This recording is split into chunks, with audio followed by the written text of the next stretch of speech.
Sin lugar a duda, el hijo más influyente y poderoso del Chapo en la jerarquía familiar es el hermano mayor. Desde este rol, se ha caracterizado por liderar una de las facciones criminales más sanguinarias de la actualidad. Bajo el manto de su padre, inició en el negocio, aprendiendo los diferentes trucos y maldades para brillar como delincuente. La realidad de este hombre es que está en la mira de la DEA. Su portafolio de productos comerciales se ha extendido y ante la ausencia del MZ, ahora Iván Archibaldo es el enemigo número uno del gobierno estadounidense.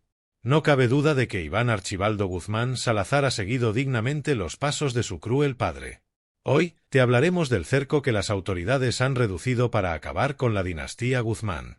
Si te gusta este tipo de contenido, suscríbete, es gratis. Los menores ya se volvieron mayores y lo que les sobra es gente es el estribillo de una canción del género narcocorridos en la cual hacen alusión a los hijos del Chapo, principalmente a Iván Archibaldo. Desde el arresto de su padre, Guzmán Salazar se ha caracterizado por reemplazarlo en los negocios. Tanto es así que, desde su personalidad, ha buscado la supremacía absoluta. Según expertos, su comportamiento es narcisista, pues la codicia o necesidad de poder lo ha llevado a enfrentarse contra los guanos, que es la facción criminal liderada por su tío paterno, Aureliano Guzmán Loera, quien tiene su zona de influencia en la Sierra de Durango. Es importante crear una contextualización de este criminal que, por estos días, toma protagonismo y se ha convertido en un referente de la mafia mexicana. Aunque creció entre la opulencia y el dinero en exceso, terminó asociándose con el legado del Chapo. Iván Archibaldo fue un joven rebelde, amante de los carros deportivos y de manera repentina, en 2005, conocería el encierro de una celda, pues las autoridades lo arrestaron acusándolo de ser un alto rango dentro del cártel de Sinaloa. Aunque, para ser sinceros, en esa época los intereses de Guzmán Salazar eran otros y asumir el rol criminal no era algo prioritario. Para esta fecha, Archibaldo fue sometido a diferentes estudios por parte de profesionales, valoraciones psicológicas que daban una predicción sobre la personalidad de este hijo del Chapo y lo encasillaban como un ser poco sociable que veía en su padre una figura autoritaria y de temor. Cabe destacar que los índices de narcisismo eran realmente elevados, con una concepción autoritaria. Desde la valoración de expertos, se podría concluir que todo lo que se encontró en aquella época hoy se hace visible en la actualidad criminal que vive este heredero de la mafia. Aunque Archibaldo no construyó el ascenso, se podría decir que estuvo muy cerca de su padre. Incluso, sobre el año 2015, cuando el Chapo se fugó, Archibaldo conformó la lista de los actores actuales de este episodio que fue una vergüenza nacional. Con estas circunstancias, rápidamente logró controlar diferentes plazas dentro de la organización de Sinaloa, consiguiendo prestigio entre sus iguales. La complicación se presentó cuando su padre fue extraditado, pues éste quiso asumir el rol y autoproclamarse heredero indiscutible del trono. Ante la negativa de los aliados, se iniciaron rivalidades muy fuertes que acabaron en enfrentamientos entre diferentes facciones. Archibaldo incursionó comercialmente, junto a sus hermanos, en el tráfico de fentanilo, lo que hizo que las autoridades se fijaran en ellos y los convirtieran en prioridad para detenerlos y apresarlos. El 17 de octubre de 2019, el gobierno capturó a Ovidio Guzmán López, y ante esta ofensiva militar, el mando de Archibaldo se hizo notorio. Comenzó a contraatacar, dejando en evidencia el alcance bélico que tenía, hasta el punto de secuestrar una ciudad como Culiacán. La brutalidad de sus crímenes y la de sus hombres se desbordó tanto que el famoso Culiacanazo dejó un recuerdo de horror de la mente delictiva de este hombre, quien finalmente obtuvo forzadamente la libertad de su hermano menor. De igual forma, el 5 de enero de 2023, las autoridades desplegaron un operativo con el mismo objetivo, y nuevamente el prontuario de Archibaldo acumuló más crímenes, porque reaccionó de la misma manera que en el año 2019. Pero, para su desdicha, esta vez las autoridades cumplieron la orden y la despiadada violencia del Chapito no cumplió sus objetivos. Desde entonces, Guzmán Salazar ha sido perseguido y las autoridades internacionales están detrás de sus pasos con el propósito de aprehenderlo. Es así como las fuerzas especiales atacaron e intentaron capturar a Iván en Culiacán, su principal centro de operaciones. Las fuerzas del orden mexicanas adelantaron el operativo con un despliegue sorprendente de unidades. Todo estaba listo en el estado de Sinaloa, predispuestos a cualquier reacción del criminal. No consideraban ninguna otra posibilidad distinta a la de capturar a Archibaldo, aunque esto les costara la vida. Es trágico reconocer que, cuando se adelantan estas operaciones, los más afectados son los residentes de estas ciudades, que son epicentro de la violencia de los cárteles. En este caso, Culiacán no fue la excepción, y sus habitantes fueron testigos de este operativo sin precedentes que no se veía desde la captura del Niní, hombre de confianza de Archibaldo. Las fuerzas militares iniciaron su operación en horas de la madrugada, cuando unidades de élite de las fuerzas especiales, apoyadas por helicópteros artillados y vehículos blindados, irrumpieron en una zona residencial de alto nivel, donde se presumía que Iván Archibaldo, conocido también como el Chapito, se encontraba escondido. Según informes preliminares, el despliegue fue rápido y coordinado, buscando sorprender al capo y a sus hombres antes de que pudieran reaccionar. Sin embargo, a pesar de la aparente precisión del ataque, el operativo desencadenó un enfrentamiento armado de gran magnitud. Los hombres de Iván Archibaldo, equipados con armamento pesado y tecnología de vigilancia avanzada, respondieron al ataque, defendiendo ferozmente su posición. Las calles de Culiacán se convirtieron en un campo de batalla, con intensas balaceras que se extendieron por varias horas, aterrorizando a la población local. El caos reinó en la ciudad, mientras los residentes, alarmados por el estruendo de las armas de fuego y las explosiones, buscaban refugio en sus hogares. Las autoridades municipales activaron de inmediato una alerta roja, advirtiendo a los ciudadanos que evitaran salir a las calles y suspendieran todas las actividades hasta nuevo aviso. Durante el enfrentamiento, varias zonas de la ciudad quedaron paralizadas, con bloqueos en las principales avenidas y retenes improvisados por los sicarios del cártel de Sinaloa para impedir el avance de las fuerzas armadas. A pesar de la resistencia, las fuerzas especiales lograron avanzar y asegurar varias posiciones clave, pero hasta el momento no se ha confirmado la captura o eliminación de Iván Archibaldo. A pesar de los intentos de las fuerzas especiales, la situación en Culiacán sigue siendo tensa. El operativo ha provocado una ola de incertidumbre y miedo entre la población, que teme represalias por parte del cártel. Las autoridades han asegurado que continuarán con su misión de restaurar el orden en la ciudad, aunque reconocen los riesgos de una posible escalada de violencia. En las próximas horas, se espera que el gobierno federal emita un comunicado oficial detallando los resultados del operativo y las acciones a seguir, mientras Culiacán se mantiene en estado de alerta máxima, con la conciencia de que la batalla por el control del narcotráfico en la región está lejos de terminar. La caída de Iván Archibaldo sería un golpe devastador para el cártel de Sinaloa, pero hasta que eso ocurra, la ciudad sigue siendo un epicentro de la violencia en México. Una vez más, Iván Archibaldo demostró que ha aprendido muchas cosas de su padre, y sin lugar a dudas, una de ellas es la forma en que logra anticipar los movimientos de las fuerzas del Estado para darse a la fuga. Aunque, en gran parte, cuando su padre, el Chapo, evadía los operativos en su contra, lo hacía por medio de un túnel. Esta vez, Iván salió peleando como un mercenario junto a cientos de sus hombres, quienes demostraron que dominan la ciudad y sus calles. Al parecer, el sistema de comunicaciones que tienen entre los sicarios es bastante extenso, porque solo fue cuestión de segundos para que todos salieran a las calles bien equipados con armamento para frenar el avance inminente de las autoridades que iban a capturar a su líder. Por su parte, Archibaldo sigue moviéndose con astucia por todo el estado de Sinaloa, en medio de las disputas internas con los herederos de Mayo Zambada, con las fuerzas de su tío, el Guano, y, obviamente, contra los miembros activos del cártel de las 4 letras. Junto a este capo se encuentra su propio hermano, Jesús Alfredo Guzmán Salazar, quien se ha caracterizado por su astucia en los diferentes movimientos dentro del cártel. Este otro hijo del Chapo ha tejido alianzas en países suramericanos, principalmente en Colombia, donde, posterior al secuestro que sufrió en 2016, se radicó un par de años en la capital de Antioquia, movilizándose bajo el cuidado de miembros de la banda criminal La Terraza y creando puentes para la compra de cocaína en las selvas del Pacífico y el Urabá antioqueño. Son muchas las acciones que ejercen los Guzmán en las actividades criminales, conmocionando y causando terror en la población civil, ya que impusieron esta dinastía con el acompañamiento de violencia, sangre y muerte. Como si fuera poco, la lista de estos criminales no para ahí. Joaquín Guzmán López, más conocido como el Moreno o el Güero Moreno, es hermano de Ovidio Guzmán el Ratón, por ende, hijo del Chapo Guzmán. Su participación en el narcotráfico ha sido evidente junto a sus hermanos, ya que forman parte de la facción del cártel de Sinaloa, los Chapitos, coordinada por su hermano mayor Iván Archibaldo Guzmán Salazar.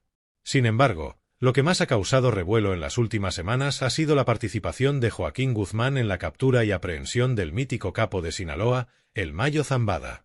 Hoy, te informaremos sobre los últimos eventos que vinculan a otro de los Guzmán con el juicio del siglo contra el Mayo Zambada.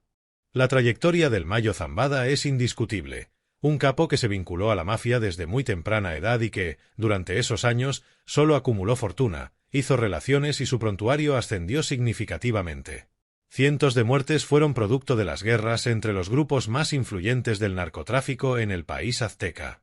Ahora, en su presente, se encuentra contra las cuerdas, próximo a sentarse ante un juez, con fiscales lanzando acusaciones y presentando pruebas que lo incriminan en sus delitos. El responsable de esta captura fue un colega que seguramente ayudó a criar, ya que el Güero Moreno fue formado bajo las enseñanzas de estos capos. El Mayo insistió en afirmar que su captura había sido irregular, como lo expresó en una carta revelada por su abogado. El hombre de más de 76 años iba con dirección a una reunión con importantes políticos del estado sinaloense para debatir algunos temas de seguridad, problemáticas que están siendo objeto de investigaciones en el contexto universitario. A dicha reunión asistirían miembros de la mafia que, principalmente, lideran el cártel de Sinaloa. El punto de encuentro era en las afueras de Culiacán, pero la confirmación de la asistencia del Mayo se vio influenciada por Joaquín Guzmán López, quien supo persuadir al longevo capo para que asistiera. En el camino, le tendió una trampa para secuestrarlo y luego llevarlo hasta tierras del tío Sam. En el hecho, los escoltas de MZ desaparecieron y un político influyente, Héctor Ken, fue asesinado. Por su parte, el abogado del Güero Moreno, el licenciado Jeffrey Lickman, señaló tajantemente que el Mayo solo busca persuadir las investigaciones y dilatar el juicio en su contra con estas afirmaciones, pues está prácticamente seguro de que está buscando una salida negociada, haciendo un trato con las autoridades de ese país y evitarse, a como de lugar, seguir el mismo destino del Chapo, terminar el resto de sus días en una prisión. Por su parte, la Embajada de los Estados Unidos, a través de Ken Salazar, afirmó que en el lugar de los hechos no se encontraban efectivos de la DEA o el FBI, y que Ismael Zambada García fue trasladado hasta los Estados Unidos sin que se saltaran los protocolos diplomáticos que se requieren para una extradición, en la cual el gobierno mexicano debe entregarlo a los estadounidenses. Con esto, se daba por sentado que la captura oficial de El Mayo Zambada fue en dicho país. Las estrategias jurídicas se han empezado a desarrollar, y los fiscales federales de ese país quieren solicitar el traslado del primer juicio de Zambada. Ellos quieren que se le juzgue en Nueva York, movilizando al MST desde Texas, lugar de su captura, hasta la conocida capital del mundo. El tan temido jefe de Sinaloa es indicado de muchos delitos, donde se le vincula con la fabricación y comercialización de drogas ilícitas a diferentes estados del país primermundista. Aunque existen pruebas irrefutables, el longevo traficante se declaró inocente.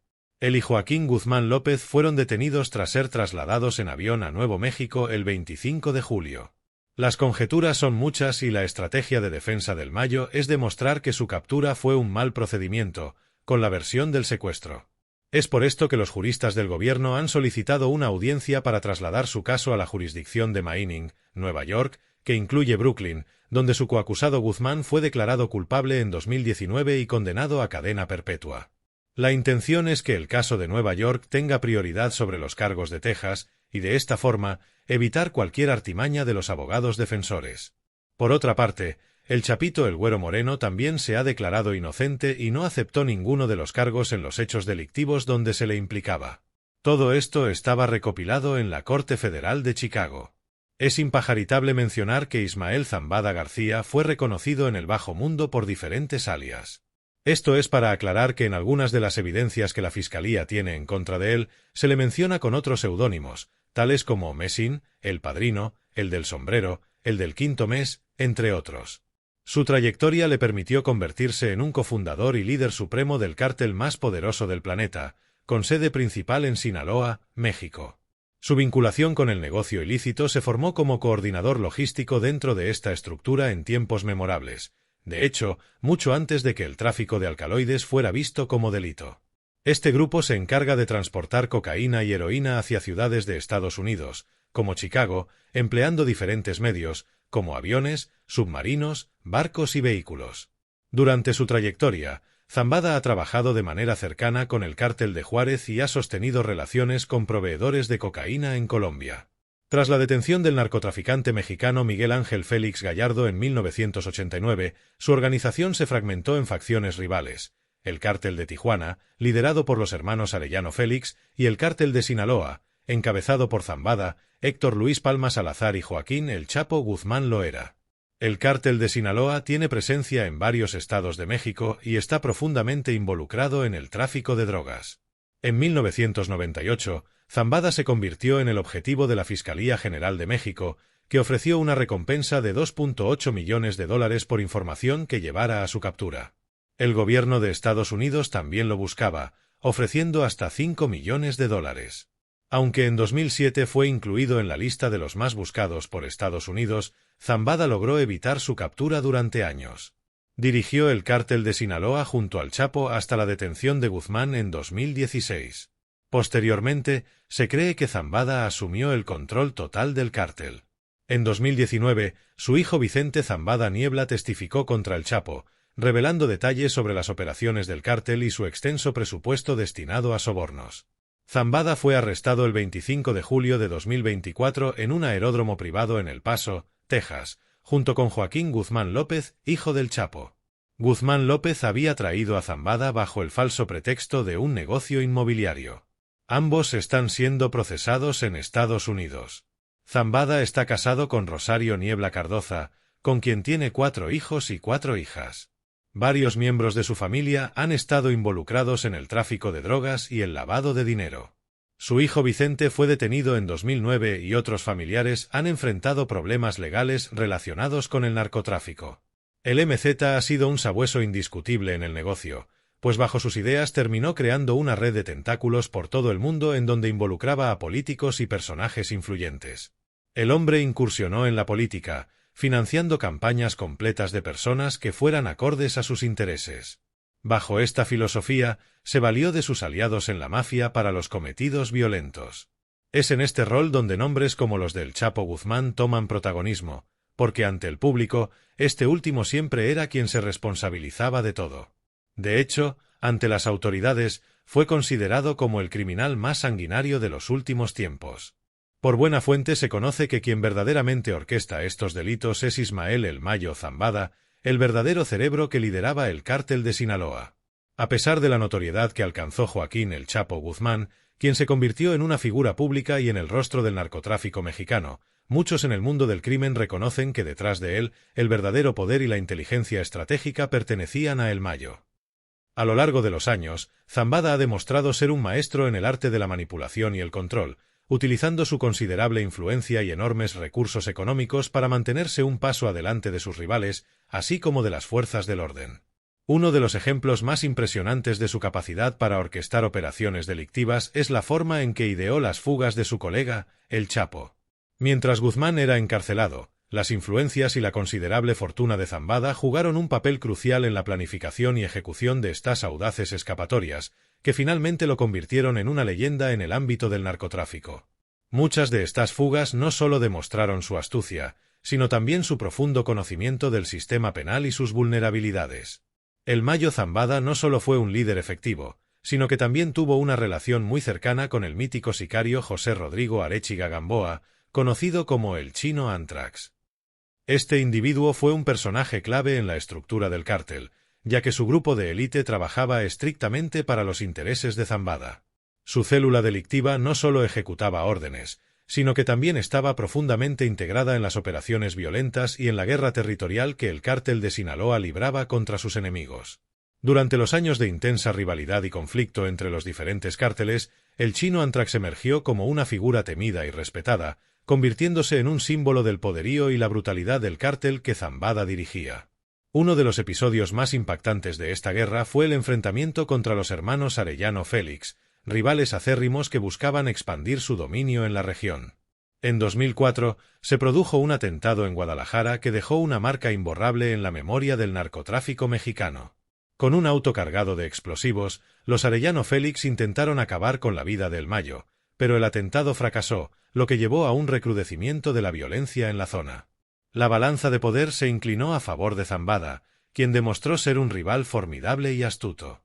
La rivalidad culminó de manera dramática en octubre de 2013, cuando el Chino Anthrax, actuando bajo las órdenes del Mayo, acabó con la vida de Francisco Rafael Arellano Félix. Este hecho, que ocurrió durante una fiesta de cumpleaños en Baja California Sur, fue particularmente brutal y atrajo la atención de los medios a nivel internacional.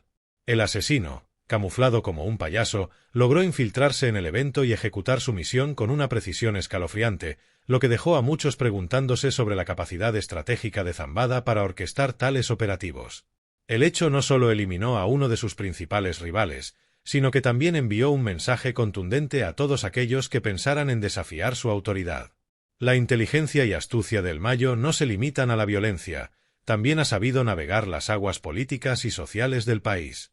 A través de sobornos y relaciones con autoridades corruptas, ha mantenido un control férreo sobre sus operaciones. Bajo su liderazgo, el cártel de Sinaloa se ha diversificado, expandiendo su alcance no solo en el tráfico de drogas, sino también en otras actividades ilícitas, lo que ha permitido a Zambada consolidarse como uno de los criminales más poderosos y temidos de la historia reciente. Es evidente que el legado de Ismael El Mayo Zambada no es solo uno de violencia y caos, sino también de una notable capacidad para adaptarse a un entorno en constante cambio. Ha enfrentado numerosas adversidades, desde detenciones temporales hasta la creación de nuevas tácticas para el tráfico de drogas, y siempre ha salido fortalecido. En un mundo donde la lealtad es un recurso escaso, su habilidad para cultivar relaciones y alianzas ha sido fundamental para su perdurabilidad en el cártel de Sinaloa. A medida que se observa el panorama actual del narcotráfico en México, queda claro que Zambada sigue siendo una fuerza vigente y poderosa. Su influencia se extiende más allá de las fronteras del país, conectándose con redes internacionales que facilitan sus operaciones y aseguran su legado en el oscuro pero atractivo mundo del crimen organizado. Con el tiempo, su nombre se ha convertido en sinónimo de poder en el narcotráfico, y su inteligencia estratégica continúa inspirando tanto temor como respeto entre amigos y enemigos por igual.